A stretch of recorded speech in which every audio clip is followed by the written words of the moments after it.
Hello, everyone. I hope you're all doing well. Do me a favor, type in chat hello if you can hear the sound of my voice. I'm looking forward to talking to all of you today. This presentation is made possible by the CILC, and I see a bunch of hellos coming in from everybody. So teachers, if you're in your classroom, you're going to have to stand by the chat and try to relay the kids' response as quickly as possible. We do have some homeschool kids that are joining us, so they're going to be way faster on the mark than everybody else.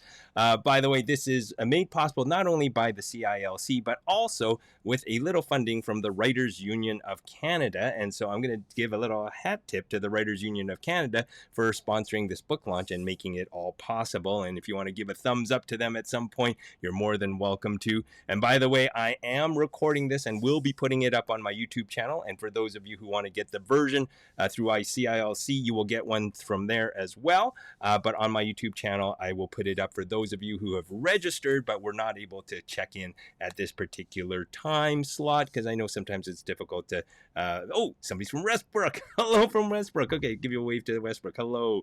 All right, so I'm going to do a shout out to everybody in just a second, but I just want to let everybody know where I am. Take a look at the screen. You'll find me right over here, someplace in the universe. Well, maybe I should get more specific. Let me zero in on the planet Earth. No? More specific than that? Okay, zeroing into the continent of North America, in particular the country of Canada, the province of Alberta, the city of Edmonton, also known as Amiskwaciwâskahikan. Amiskwaciwâskahikan is the original name for Edmonton. It's Cree for Beaver Hill House, and it'll give you a clue the kind of animal you would see a lot of here. You would see a lot of the beaver. Now, I'd like to take a moment to thank the many Indigenous people who cared for this land on Treaty 6 territory. They include the Nehewak, Anishinaabe, Niitsitapi, Métis, Dene, and Nakota Sioux. And in the spirit of reconciliation, let's dance. No, let's respect each other and find a path forward of peace, respect, and friendship. And Beaver, you can leave now. Beaver. All right, thank you, Beaver. All right.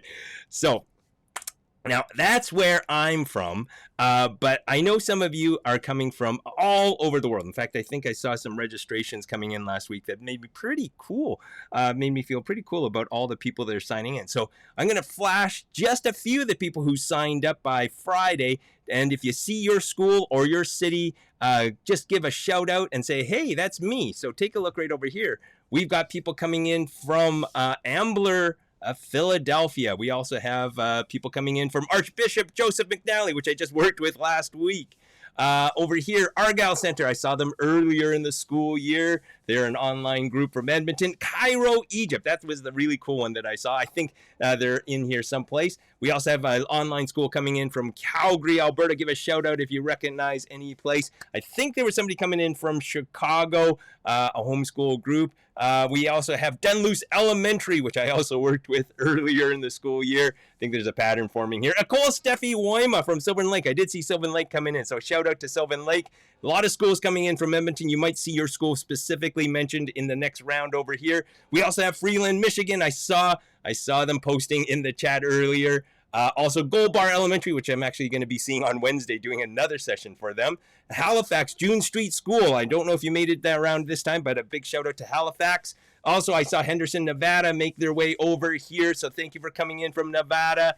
Over here, Kensington School, if you're here, give a shout out for your school. Over here, Laurier Heights. I know Laurier Heights was in earlier. I saw them post earlier, so that's great. Good to see you. And I think there's a couple people coming in from Los Angeles, California. We also have Mayfield School. Mayfield School, give a shout out if you're here. And we have over here, somebody from Milwaukee, Washington. I saw that somebody earlier posted there from Seattle as well. And we have Monsignor Fee Otterson, who hopefully I'll get to your school in person next year. And also Olympia, Washington, somebody over there. We also have Park Allen School. I saw you post earlier, so hello, Park Allen. I don't think I've ever visited your school in person. Riverdale School, you might be here as well. Hopefully you joined in. We also have SG Love Elementary from Jamestown, New York, if they're able to come in. Soraya Hafez, I don't know if you made it all right, but hello to all of you there. St. Helens, Oregon. I think I saw somebody coming in from Oregon as well. And Sven Hansen School coming in from Edmonton, and the Rattlesnake Bridge of Tucson, Arizona, Tuba. Okay, all right. And Watson Road Elementary from Kelowna. And then we have Westbrook School, which I saw earlier. So thank you for joining us. And then we have Westmount Charter from Calgary. And we also have finally White Oak School from London, Ontario. So those are the folks that joined us today that I was able to acknowledge so far. Big round of applause, Deadpool applause for all the people who were able to join us today.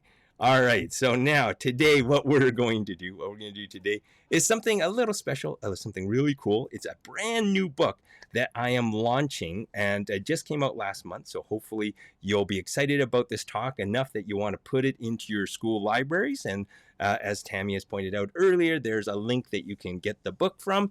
And I'm going to give you a little hint of what the book is about, or at least one of the main characters. And those of you who are on chat, I'm going to use the chat to get your responses.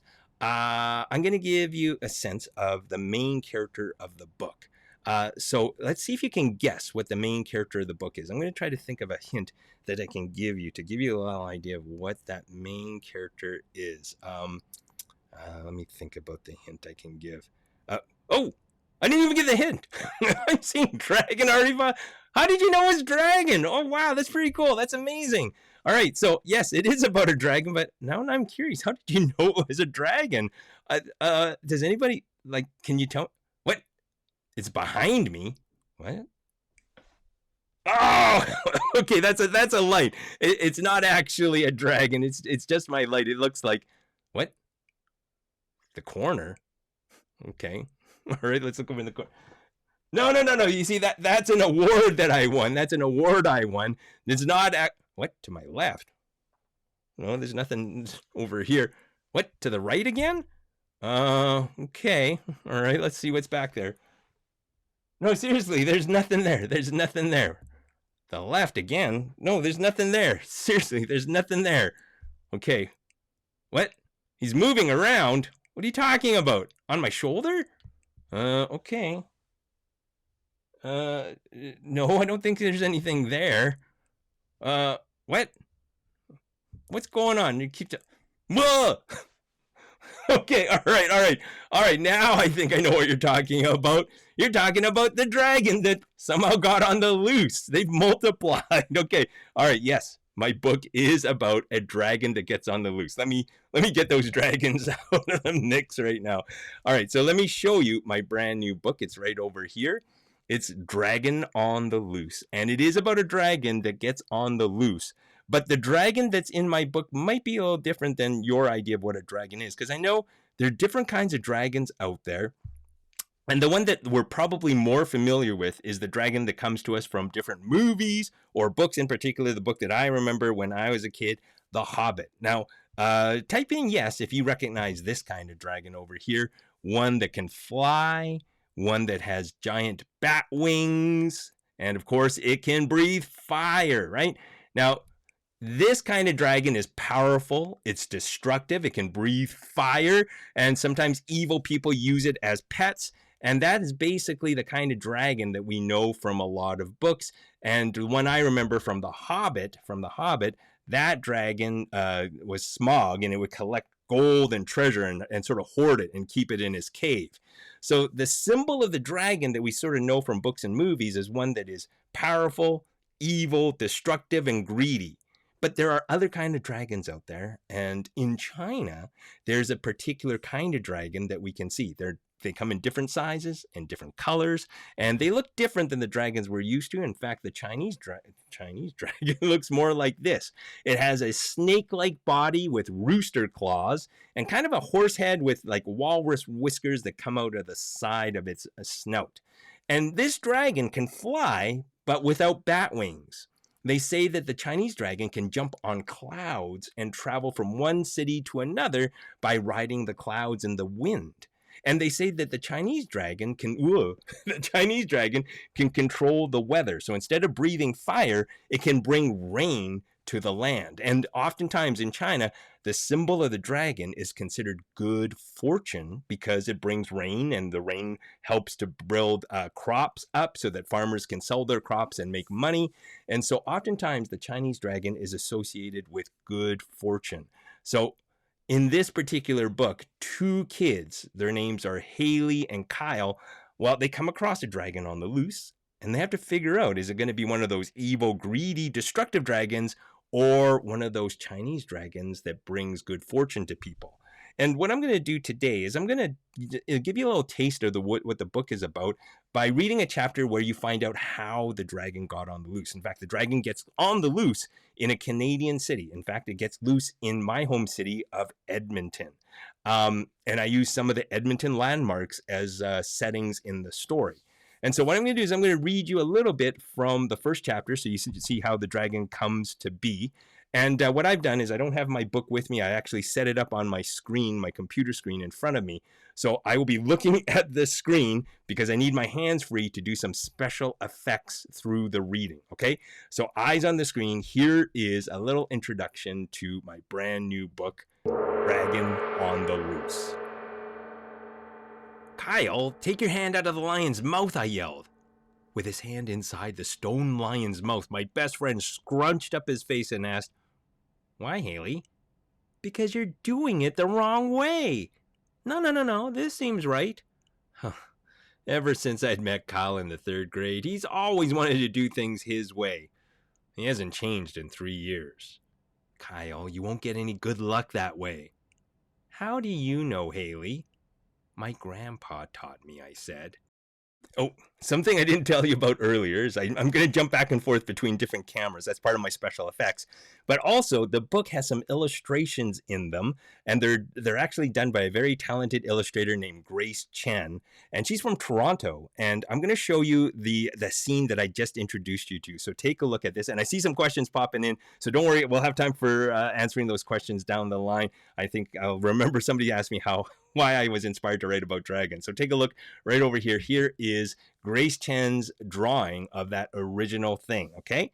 So now what we're going to do is we're going to do a little flashback scene where Haley sort of recalls having a moment with her favorite grandpa, Grandpa Wong, while they're having dim sum at a restaurant. And right over here is the drawing that Grace Wong came up with. So take a look right over there, and we're going to flash back now. Grandpa Wong and I used to visit the China Gate Lions once a month. First, we'd go to the dim sum restaurant around the corner where I'd ordered my favorite dish, shrimp dumplings.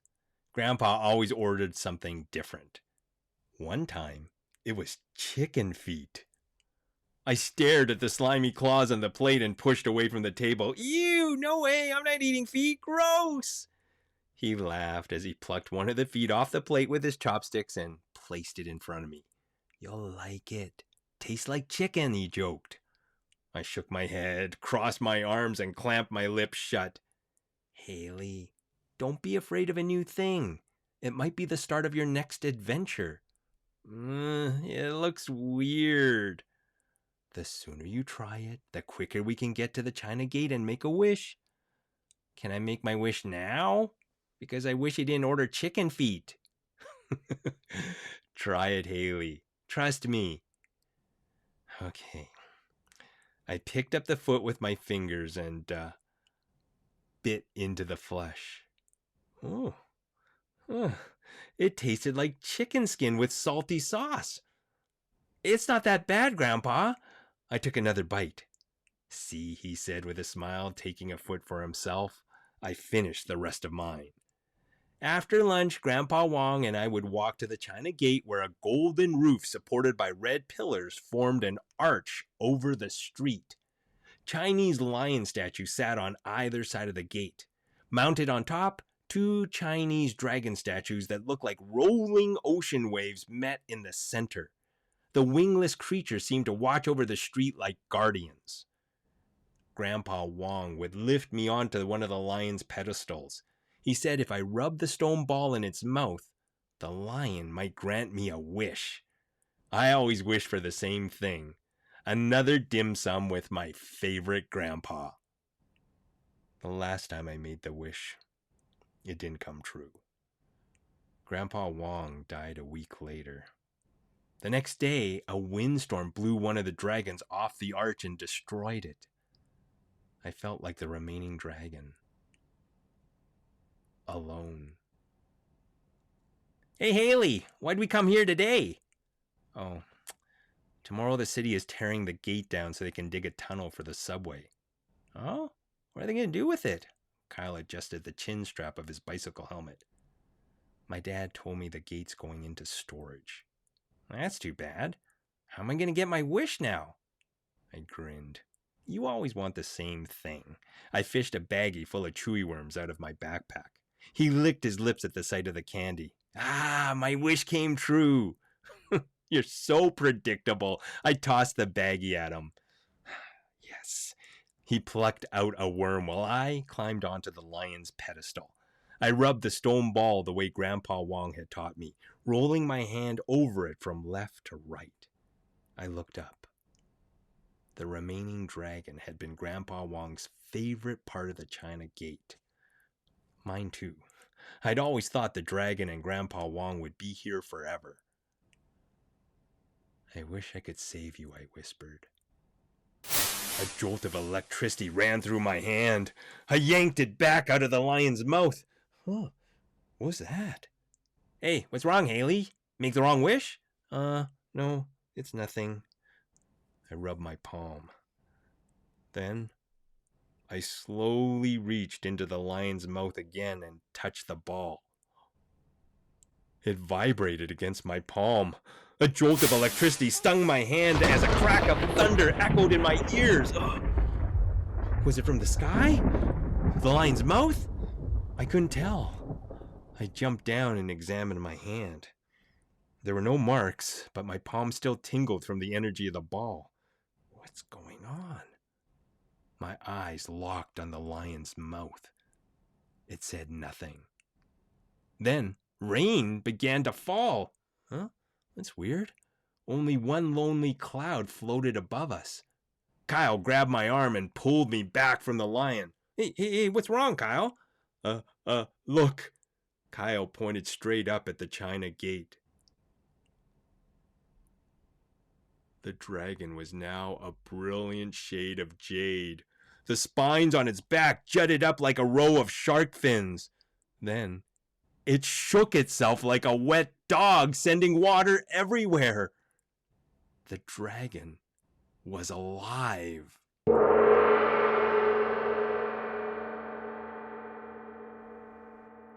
And there you have it, a little introduction to my book, Dragon on the Loose. So as you can see, the dragon comes to life when Haley sort of makes a wish on the Chinese line. Now, what's really interesting about the book, and it's something that you have to keep in mind in your life, is that when you see something for the first time, you may have one feeling about it, but other people may see things in a different way. In the same way that you look at a dragon, some of you might think about an evil, greedy dragon, and other people might think of a polite, kind dragon that brings good fortune. In the same way, with that little scene about Grandpa with the chicken feet, you might instantly think that it might be gross, but until you try it, you might have a different idea. And that's the whole point of this book, is to be able to see things from different ways so that you don't always make that initial or first judgment about somebody or something before you find out more about them. So that's basically sort of what the book is about. And to answer a question I saw earlier in the chat, why did I want to write about dragons? Well, in particular, I want to write about the Chinese dragons that were found on the top of the Chinese Gate in Edmonton, Alberta. In fact, this is a picture of this. Let's see if I can sort of highlight that. So if you take a look right over here, that circled area, there are two dragons, the ones I referred to in the book, and they're actually on the China Gate, and they are a symbol of good fortune. And they were built up to give us a little sense that if you came to Chinatown, oftentimes these Chinese gates are located in a Chinatown, and these are symbols to let people know if you come to Chinatown, there will be good fortune for you. For the people who live and work in Chinatown, we have other symbols right over here, and these are the stone lions. And the stone lions, let me see if I can punch in closer to show you the stone lion. So take a look right over here. The stone lion is another symbol of protection, because there's actually a Chinese legend that the lions protected a village from a monster that came out of the sea and tried to destroy everything in the village. And a lion and a monk with red cloth was able to protect the village from this monster. And ever since then, the Chinese people have thought about the lion and the color red as a symbol of protection. And for the most part, when we think about a Chinatown, especially in the bigger ones, you'll see these kinds of symbolic gates, right? And they represent, number one, good fortune. And number two, they represent protection. But for those of the Chinese people who left China and came to North America, it's also a reminder of home. So people who are homesick can think about these gates and be reminded of their homes. Now, the two main characters, Haley and Kyle, I know a question's popping up. Are they in grade 6? I had them in my mind. They were probably like grade 5. They're grade 5 students. So they were a little younger, but they live just outside Chinatown. They can ride their bike through Chinatown and explore things. And of course, they'll come across the lion, or not the lion, well, they come across the lion that they wish on that accidentally brings the dragon to life. All right. All right, so are there any questions? Oh, somebody says they want more. Okay, excellent. Ooh, I like the fact that you want more. All right, what shall I give you? I'll give you Captain America salute for that one. And somebody said on the online school from Calgary. I think there is a Chinese gate in Calgary downtown as well. So that's something you might want to look for. In fact, that's one of the cool things. Somebody wants to know how old am I? I just turned 59. I just turned 59 years old. So I'm quite old, but thank you for asking. What is my favorite place for dim sum in Edmonton? The class is asking. My favorite place was actually a place that was not too far from the Harbin Gate in downtown Edmonton. It was called Pearl City. I think it's Pearl City or Pearl River. It's no longer there, just like the gate has been removed because they're making way for a subway, just like in the book. And so my new place to go to is Tasty Noodle, which is way, way far on the south side of Edmonton. Do I like chicken feet, Mr. Chan? I did not. When I was a kid, I did not like chicken feet. But as an adult, I've grown to actually like it because it's got a sort of a certain flavor that I like, a little chewy consistency to it. And so I actually like the taste of it. And it's kind of like if you like chicken skin. And if anybody likes deep fried chicken skin from KFC, you might actually like chicken feet as well. All right. And let's see. What do I use filler to make you look like 40? Oh, that's great. All right, thank you for thinking I look so young. You get a skibidi for that.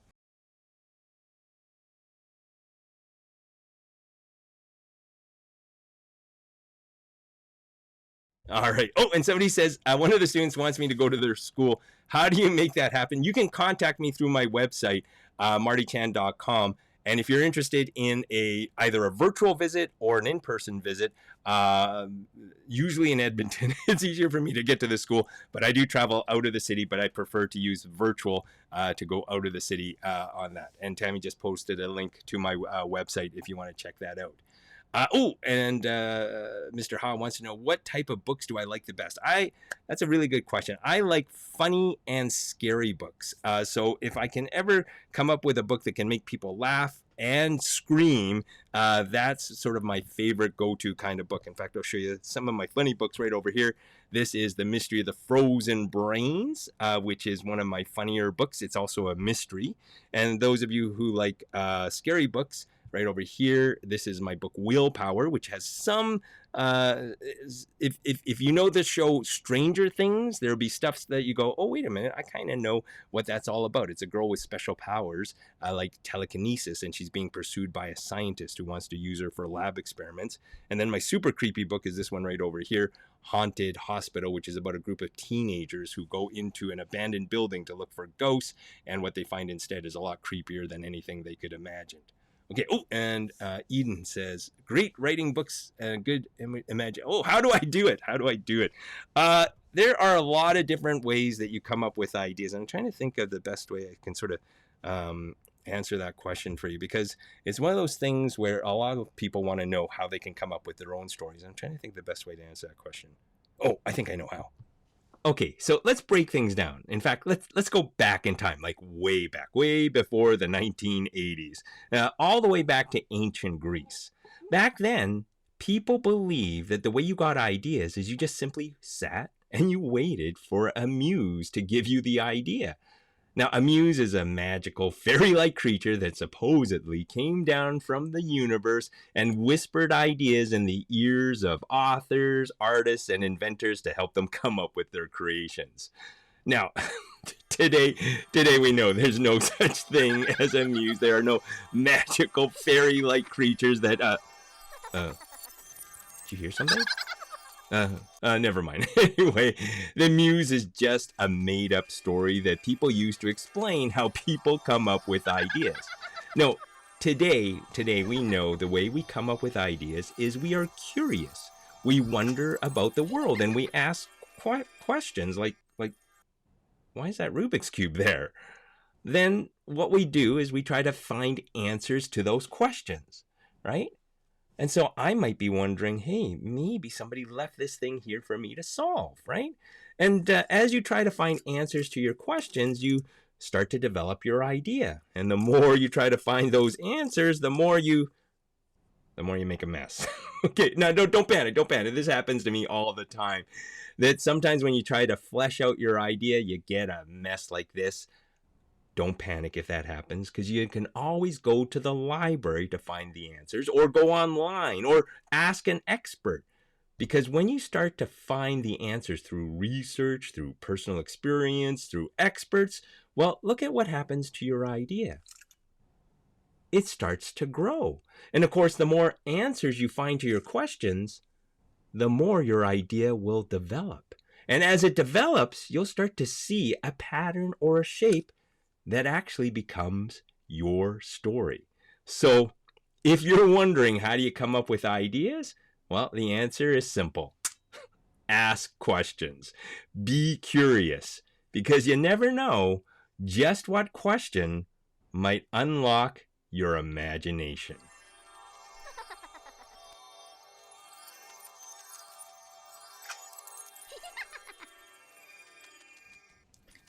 All right, so there is how you come up with ideas. And by the way, I think I saw a question pop up there. My first book, the first book is actually this book that I wrote, The Mystery of the Frozen Brain. So that's the very first book that I have written. Of course, the latest book I've written is the one that you just heard about, Dragon on the Loose. So it's one of those things where when you come up with cool ideas, anything can happen. They can become books, TV shows, movies, anything and everything, and it's all around your imagination. Oh, I see somebody asking, do I know magic? No, I don't. Why do you ask? I do know some magic. I do know some magic. Some of it is real magic in terms of doing it with sleight of hand, and some of it is tech magic that I can do with the benefit of my program over here. All right, so thanks for those questions. I'll give you a thumbs up for that. SpongeBob thumbs up coming in for there. Let's see what else is coming in there. Oh, I got a lot of questions about Skibidi. Okay. Okay. All right. So thank you so much for being part of this launch. By the way, for those students and teachers who are in Edmonton, this is specifically for Edmonton, if you want to see me in person, I'm actually doing an in-person book launch in Chinatown on June 15th. That's the day before Father's Day. It's on a Saturday. And if you want to bring your parents, definitely bring your parents to Chinatown. We're going to have some cool activities. It's there to celebrate the Chinatown festival.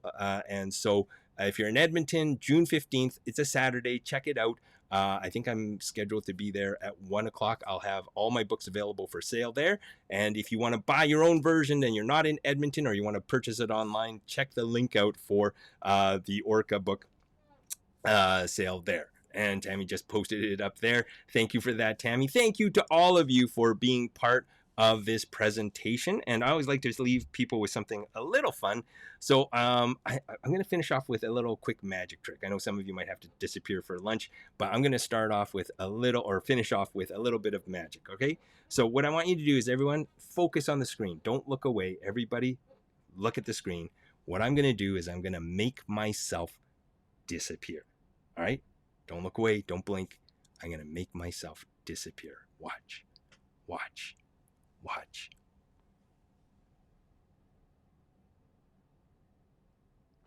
Ta-da!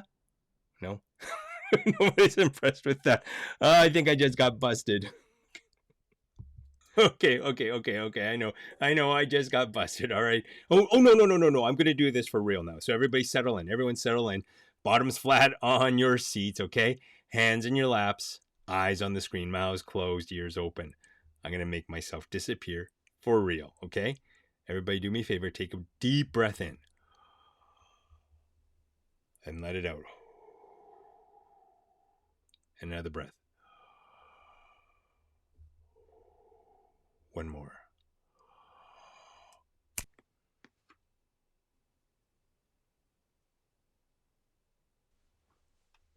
And there we have it. That's how I can make myself disappear. Pretty cool trick, right? What are you doing here? Hey, no, it's my turn. No, seriously. No. It's my turn. We flipped a coin. Yeah, and I won the coin toss. I won, right? Remember, I called heads. Yeah, you called heads, and it came out tails. No. Seriously, I did. No, they're still fighting over this. They're never gonna stop. Okay, we'll just let them go. All right. I hope you enjoyed the session, everybody. Goodbye. Goodbye. We'll see you around. Take care. See ya. All right. Goodbye. Goodbye. Goodbye. Goodbye. Goodbye.